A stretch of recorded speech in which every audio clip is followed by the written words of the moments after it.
যেহেতু আমরা দেশটাকে সংস্কার করছি, তার অন্তর্ভুক্ত হিসাবে আমরা আমাদের যে বিশ্ববিদ্যালয়ের যে দেয়ালগুলো, সেগুলোকে কিছু রঙের মাধ্যমে এই যে বর্তমান পরিস্থিতিটা বা আমাদের যে চিন্তাগুলো, সেই চিন্তাগুলোকেই আমরা আমাদের ছবির মাধ্যমে ওয়ালগুলোতে ফুটিয়ে তুলছি।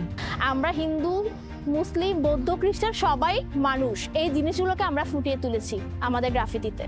ছেলে মেয়ে একদম ইকুয়ালি ছিল। ইকুয়ালি বলতে আসলে এটা ভাবার মতো না একদম। মানে আমরা যে দেখতেছি গান হচ্ছে একদিকে, একদিকে হচ্ছে যে তারা আবার দেয়াল চিত্র করতেছে, একজন আঁকছে, 10 জন রং করতেছে। মানে খুব সুন্দর একটা পরিবেশ হয়ে গেছে এখানে।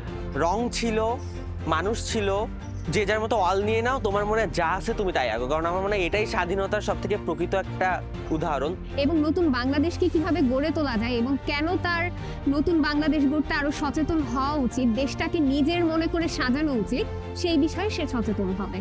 আমরা চাই যে এই সিস্টেমটা পরিবর্তন হোক, এই প্রত্যেকটা মানুষের কর্মসংস্থান হোক তার যোগ্যতা অনুযায়ী। পাহাড়িদের জীবনযাপন যেভাবে যাচ্ছে সেই কনসেপ্টগুলো থেকে আমরা আর্ট করেছি আর কি। বাঙালি থেকে পাহাড়ি সবাই মিলে একসাথে এক হয়েছিলাম যে আমরা গ্রাফিটি করব। আমরা আসলে তারুণ্যরা চাই আমরা এমন একটা দেশ করতে পারি যেখানে আমরা সবাই পরিবার। আমরা এটি আশা করি যে কখনো ভবিষ্যতে যেন আর বৈষম্য আমরা শিকার না হই। সবাইকেই প্রশ্ন করার মতো স্বাধীনতা, বাক স্বাধীনতা এবং গণতন্ত্র বাংলাদেশ থাকবে, এমন বাংলাদেশ দেখতে চাই। আর আমরা চাই একটা দোকানদার যেন চাঁদাবাজি না দিয়ে দোকানদারি করতে পারে, একটা স্টুডেন্ট যেন তার কথাটা কোনো ভয় ভীতি ছাড়া বলতে পারে, একটা শিক্ষক যেন বাচ্চাদেরকে আসল জিনিসটা শেখাতে পারে। সকল ধর্মের, বর্ণের, জাতির, আদিবাসী হোক, বাঙালি হোক, যে হোক, এমনকি ধর্মে নাস্তিক হোক, আস্তিক হোক, সংশয়বাদী, অজ্ঞেয়বাদী মানুষরা যাতে এখানে থাকতে পারে।